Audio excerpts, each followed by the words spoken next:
Pakistan cricket کی تاریخ کا ایک اور سیاہ ترین دن، بنگلہ دیش نے ہوم گراؤنڈ پر پاکستان کو بدترین شکست دے دی۔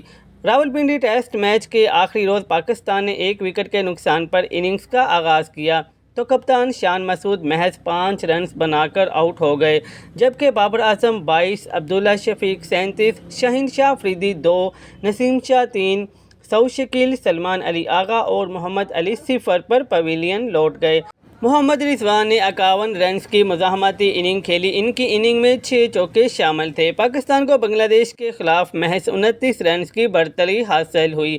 بنگلہ دیش کی جانب سے دوسری اننگز میں مہدی حسن میراث 4، شکیب الحسن 3، جبکہ شورف الاسلام، نہید حسن اور حسن محمود نے 1-1 وکٹ حاصل کی۔ بنگال ٹائیگرز کو پنڈی کرکٹ اسٹیڈیم میں میچ جیتنے کے لیے محض 30 رنز کا ہدف ملا، جو اوپنر ذاکر حسن، شادمان اسلام نے بغیر وکٹ گنوا کر پورا کر دیا۔